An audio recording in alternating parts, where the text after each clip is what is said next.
गांव से शहर तक, शहर से देश तक, देश से दुनिया तक, हर छोटी से बड़ी खबर देखिए सिर्फ और सिर्फ यूटीवी न्यूज पर।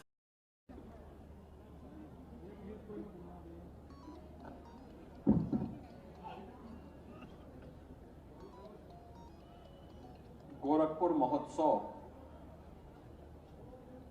के आज के इस समापन कार्यक्रम के अवसर पर मंच पर उपस्थित गोरखपुर के लोकप्रिय सांसद श्री रविकिशन शुक्ला जी, बांसगांव के माननीय सांसद श्री कमलेश पासवान जी, राजेश भाई एमएसआर बात करो, गोरखपुर के महापौर डॉक्टर मंगलेश श्रीवास्तव जी, हमारे माननीय विधायकगण श्री फतेह बहादुर सिंह जी, श्री राम चौहान जी, डॉक्टर धर्मेंद्र सिंह जी, श्री राजेश त्रिपाठी जी, विपिन सिंह जी, महेंद्रपाल सिंह जी, 5 मिनट चलो। प्रदीप शुक्ला जी, डॉक्टर विमलेश पासवान जी, भारतीय जनता पार्टी के क्षेत्रीय अध्यक्ष श्री सहजानंद राय जी, जिलाध्यक्ष युधिष्ठिर सिंह जी, महानगर अध्यक्ष राजेश गुप्ता जी, मुख्यमंत्री कार्यालय में सलाहकार के रूप में अपनी सेवाएं प्रदान कर रहे श्री अवनीश अवस्थी जी, कालीबाड़ी के श्री महंत रविंद्र दास जी, काशी से पधारे महामंडलेश्वर श्री महंत संतोष दास जी, सतवा बाबा, और महोत्सव के इस कार्यक्रम में उपस्थित सभी हमारे गोरखपुर के वे सभी विभूतियां जिन्होंने गोरखपुर को गोरखपुर के रूप में स्थापित करने के लिए जीवन के अलग अलग क्षेत्र में अपना योगदान दिया है, प्रतिभागीगण, स्थानीय, क्षेत्रीय और देश और दुनिया के अंदर अपनी कला के माध्यम से भारत को एक नई पहचान दिलाने वाले हमारे सभी वे प्रतिभागीगण, कलाकारगण और उपस्थित भाइयों और बहनों, मुझे प्रसन्नता है कि 3 दिवसीय यह महोत्सव अपनी सफलता के एक नए परचम को गाड़ते हुए आज समापन की ओर अग्रसर हो रहा है। और इस अवसर पर अभी हम लोगों ने कुछ विभूतियों को सम्मानित किया है। खासतौर पर एक सम्मान गोरखपुर के ही एक सपूत को, जिन्होंने कोरोना कालखंड में प्रधानमंत्री मोदी जी के वैक्सीनेशन के अभियान को जमीनी धरातल पर उतारने में एक वैज्ञानिक के रूप में अपना योगदान किया। ऐसे से डॉक्टर अनंत नारायण भट्ट वे गोरखपुर के सपूत हैं और एक वैज्ञानिक हैं। डीआरडीओ के माध्यम से उन्होंने इस कार्य को वहां तक पहुंचाने में अपना योगदान किया। आज उनका सम्मान गोरखपुर महोत्सव के इस मंच पर किया गया है। मैं उनको हृदय से बधाई देता हूं। प्रोफेसर सदानंद प्रसाद गुप्त जी, उत्तर प्रदेश साहित्य अकादमी के कार्यकारी अध्यक्ष के साथ ही गोरखपुर विश्वविद्यालय में एक लंबे समय तक प्राध्यापक के रूप में हिंदी साहित्य को उन्होंने बड़ी सेवाएं की हैं और आज हिंदी साहित्य के लिए, भारतीयता के लिए किए गए उनके योगदान के लिए उन्हें इस मंच पर सम्मानित किया गया है।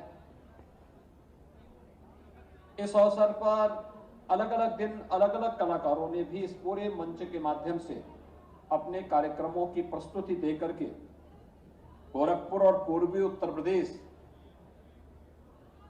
के नौजवानों का, यहां के सामान्य नागरिकों का इस भीषण शीतलहरी में भी उत्साहवर्धन किया। मैं उन सबको भी हृदय से धन्यवाद देता हूं।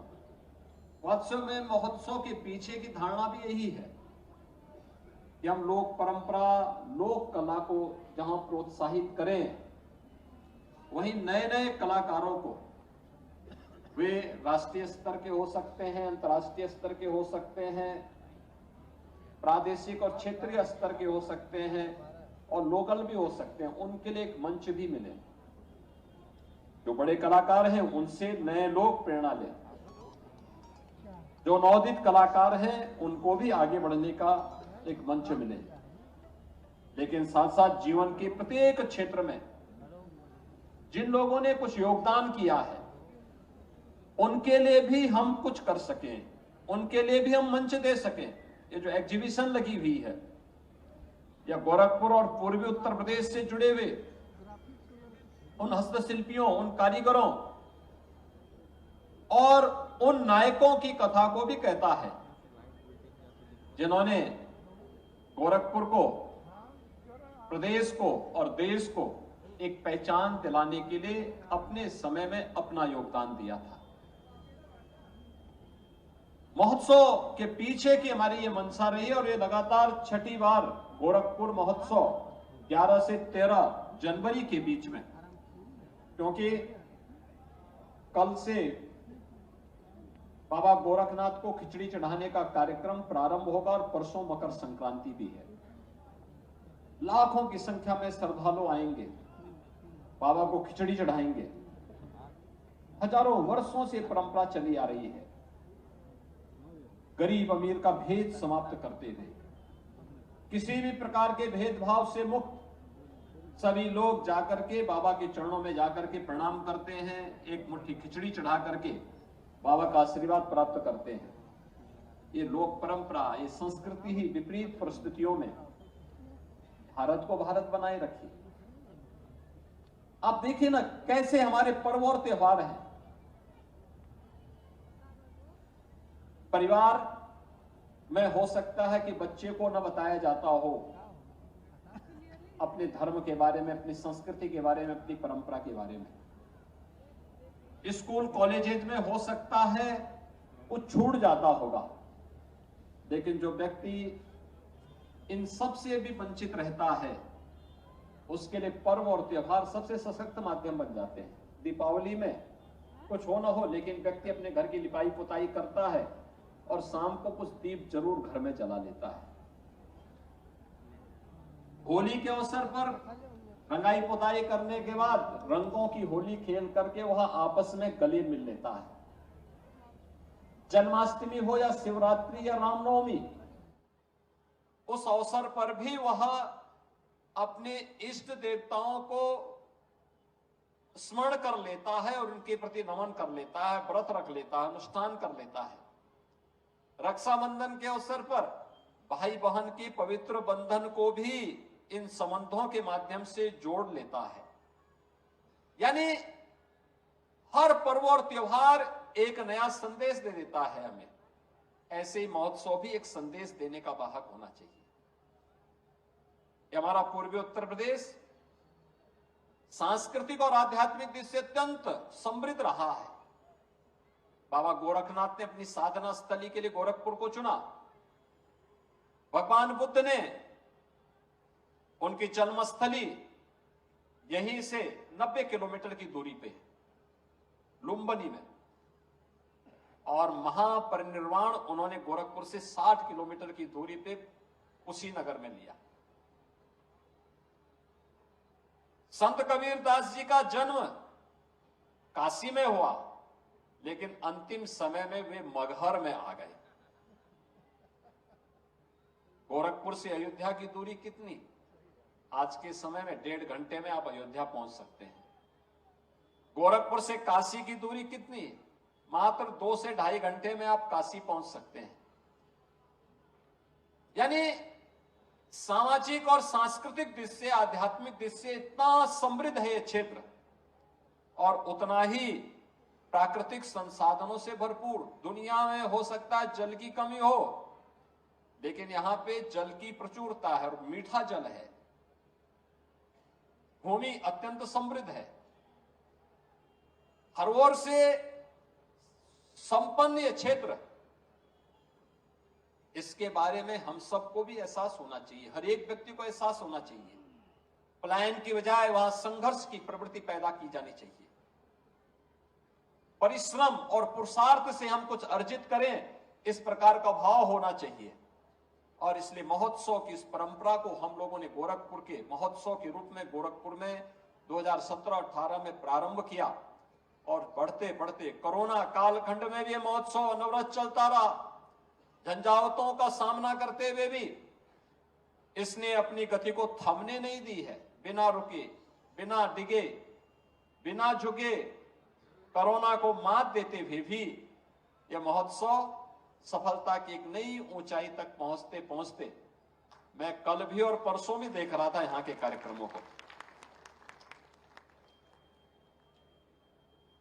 वैसे तो रवि किशन को दिन में ठंड लगता है, लेकिन देख रहा था 12 बजे भी यहां पे वह यहां की जनता के साथ झूमते हुए दिखाई दे रहे थे और हजारों की संख्या में लोग थे। अगर उनको दिन में हम बोलते हैं कि चलिए फलानी जगह कोई कार्यक्रम होना है, तो कहते हैं बहुत शीतलहरी है, ठंडी नहीं है क्या। लेकिन मैं देख रहा था कि रात 12 साढ़े 12 बजे भी वे यहाँ पे मंचों पे अपने मंचन के माध्यम से कार्य कर रहे थे, जनता का उत्साहवर्धन कर रहे थे, उनका मनोरंजन भी कर रहे थे और साथ साथ ज्ञानवर्धन भी कर रहे थे। भारत की यही विशेषता है, वो अपनी लोक परंपरा और लोक संस्कृति को सदैव प्राथमिकता दी है और इसने हमारे इतिहास को भी संजोया है। इसने हमें हजारों वर्षों की विरासत को साथ में दिया है। उन सबको सजाने का भी एक अवसर हमारे पास होता है। आप याद करिए, दुनिया में तमाम सभ्यता और संस्कृतियां समाप्त हो गई, वहां पे नए लोग आ गए, नए तरीके से। लोग वही है, पीढ़ी वही है, आने वाली पीढ़ी भूल गई कौन थे उनके पूर्वज। लेकिन भारत के अंदर आज भी, दुनिया के अंदर इतनी प्राचीन किसी की संस्कृति नहीं होगी। कोई नहीं दुनिया के अंदर बोल सकता जितना हम कह सकते हैं। अभी 22 जनवरी को अयोध्या में हम सब जाएंगे, अयोध्या में रहेंगे। अयोध्या में हजारों वर्ष पहले भगवान राम का प्रकटीकरण, उनका अवतार अयोध्या में हुआ था, हजारों वर्ष पहले। लेकिन हजारों वर्ष की परंपरा को आज भी हर भारतवासी अपने मन में समेट करके रामनवमी के आयोजन के साथ जुड़ता है। यह है भारत। हजारों वर्षों के बाद भी, मैं गत वर्ष देख रहा था अयोध्या में 2023 में रामनवमी के दिन 35 लाख लोग अयोध्या आए थे, 35 लाख लोग। और ये तब आए थे जब अयोध्या में तब रेल की सेवा भी अच्छी नहीं थी, एयरपोर्ट भी नहीं था और सड़क तो हम निर्माणाधीन स्थिति में लेकर के आए थे, सब कुछ उधड़ा हुआ था।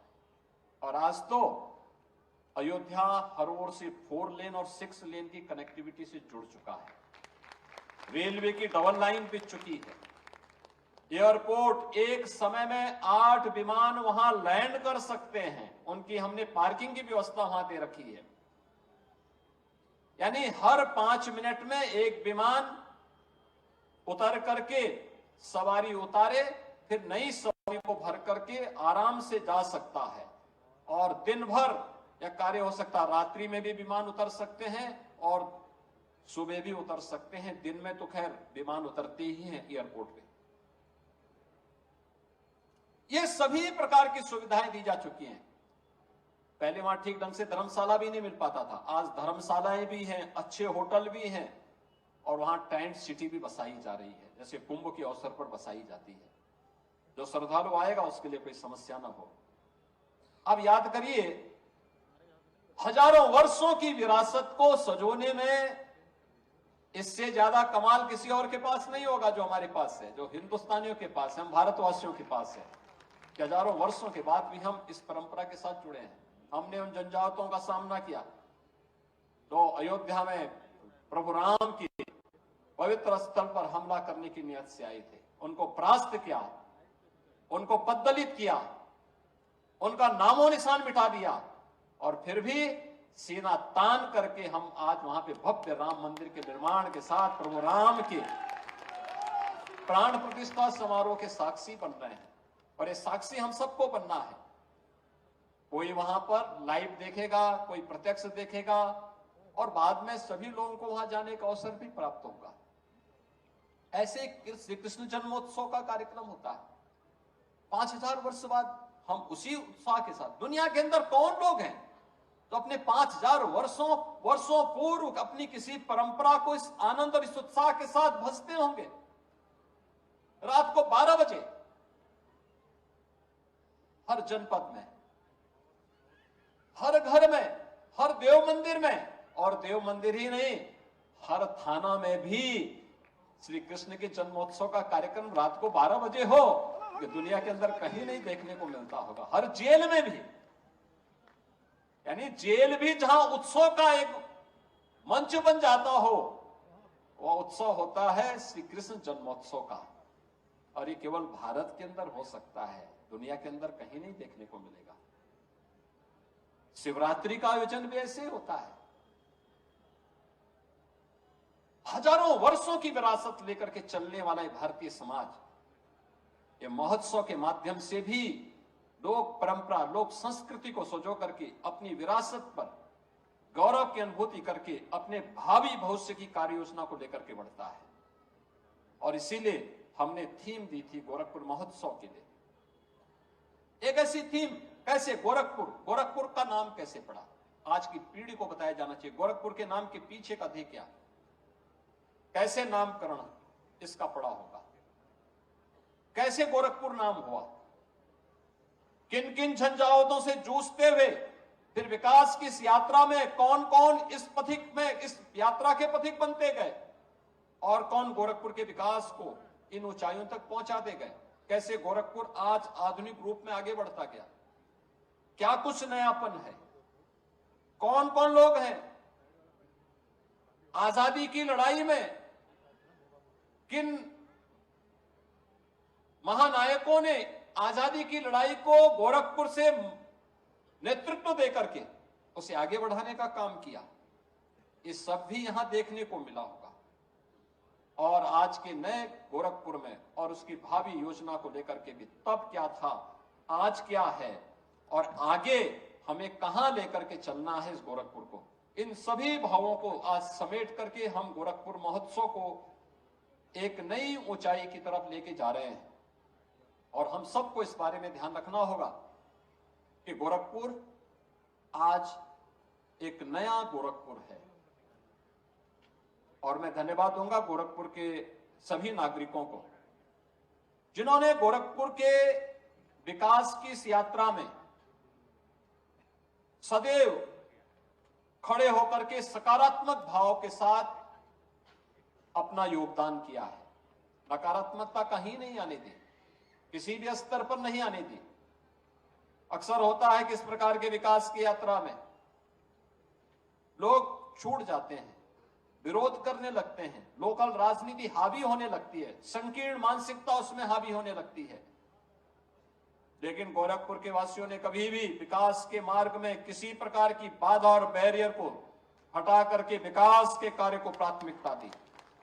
वह आध्यात्मिक हो, धार्मिक हो या भौतिक विकास का कार्य हो, कोई चीज उन्होंने बाधा नहीं बनने दी। आज उसी का परिणाम है एक नए गोरखपुर का दर्शन। जो भी आता है 5 साल के बाद जो भी गोरखपुर आया होगा वो कहता क्या यही गोरखपुर है क्या, भूल तो नहीं गए हैं।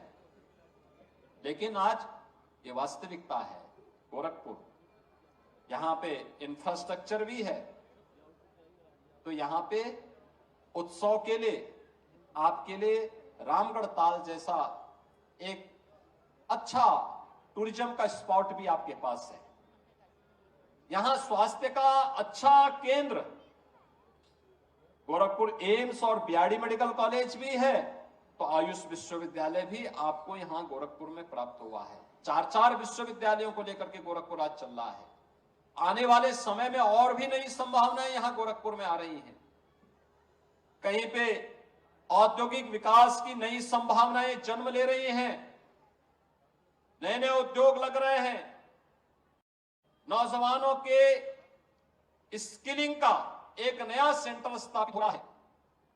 तो कहीं स्वास्थ्य के एक नए हब के रूप में गोरखपुर को स्थापित करने की कार्रवाई तेजी के साथ आगे बढ़ रही है।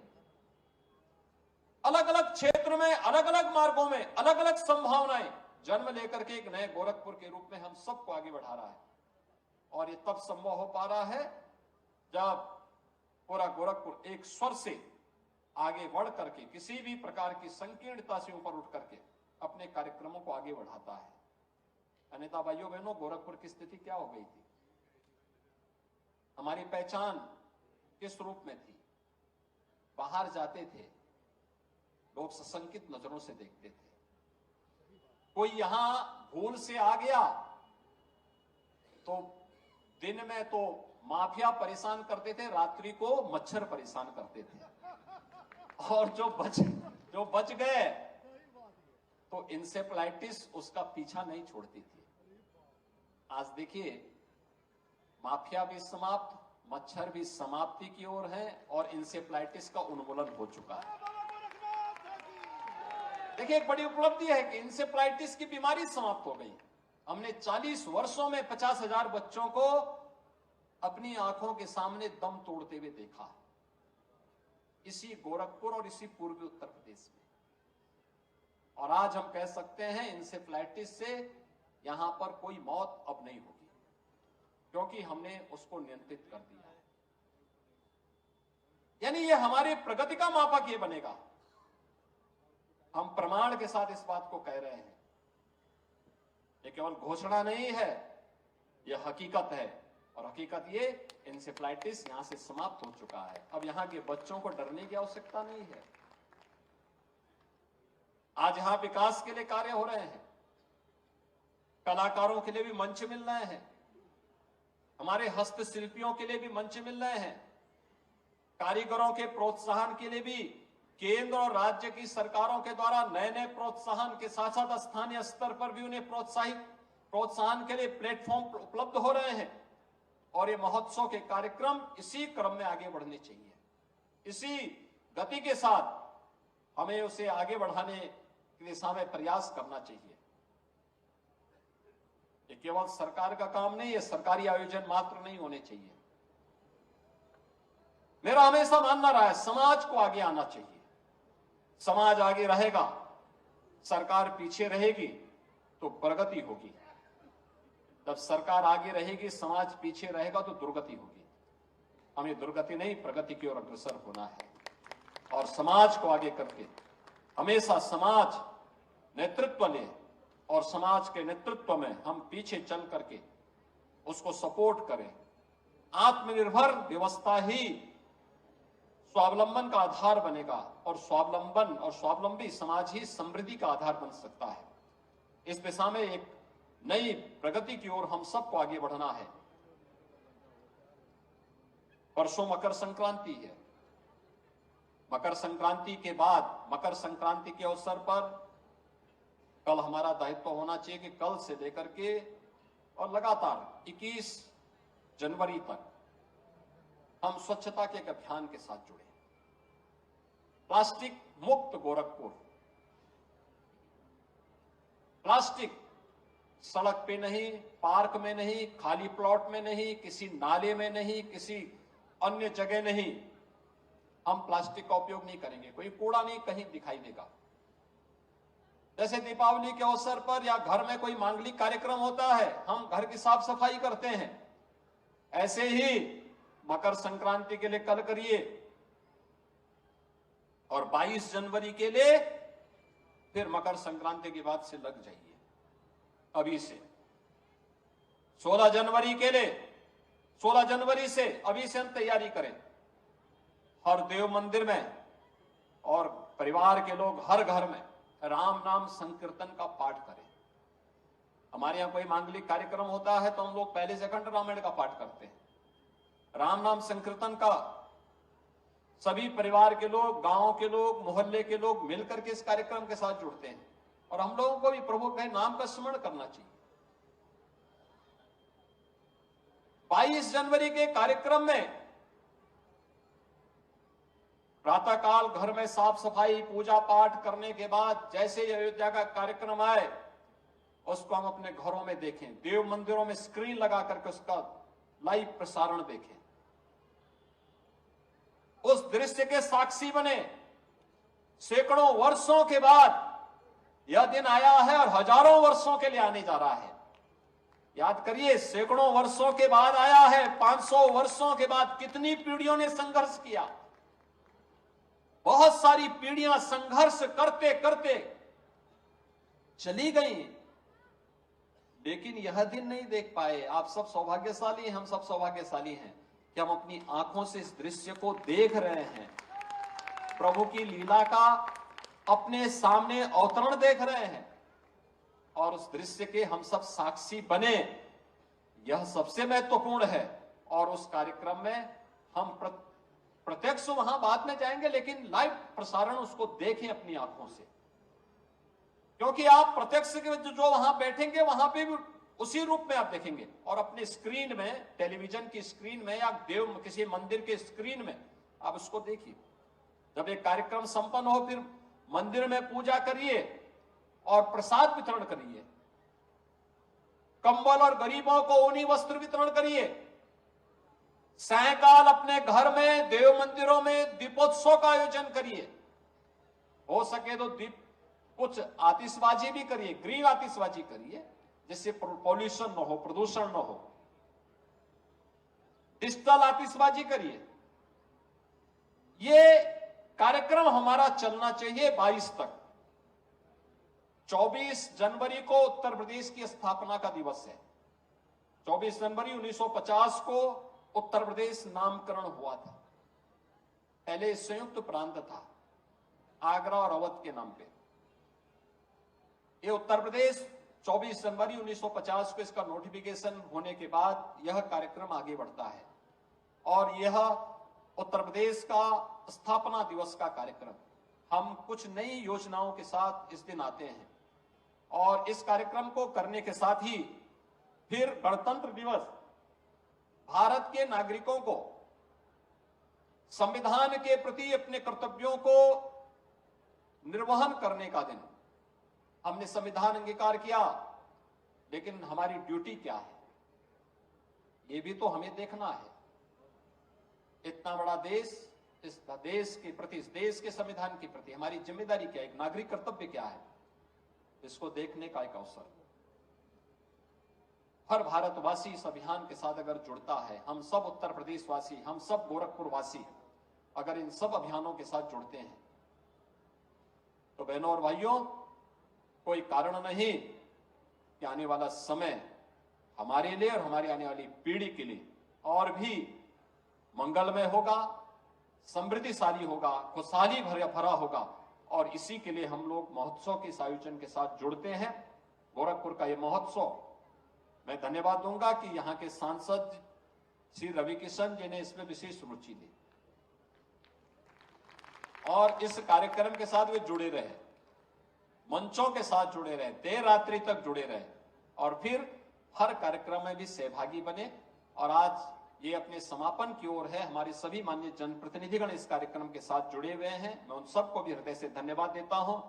महोत्सव आयोजन समिति को धन्यवाद देते हुए आप सबका मैं आह्वान करूंगा कि महोत्सव के इस पूरे कार्यक्रम में हमारे जो भी यहाँ पर कलाकार आए हैं, उन कलाकारों की कला को देखिए, उनके गायन को, उनके वादन को, या यहाँ पर आने वाले जो भी अन्य कार्यक्रम है उनके साथ जुड़िए, एग्जीबिशन को देखिए। यहाँ पर नए गोरखपुर का या पूर्वी उत्तर प्रदेश और प्रदेश के विकास की इस यात्रा में आप सब सहभागी बनेंगे, इस विश्वास के साथ मैं आप सबका हृदय से अभिनंदन करता हूं। आपको मकर संक्रांति और 22 जनवरी के रामलला के प्राण प्रतिष्ठा समारोह की हृदय से बधाई देते हुए अपनी मंगल में शुभकामनाएं देता हूं। धन्यवाद। जय हिंद और जय जय सीताराम। गांव से शहर तक, शहर से देश तक, देश से दुनिया तक, हर छोटी से बड़ी खबर देखिए सिर्फ और सिर्फ यूटीवी न्यूज पर।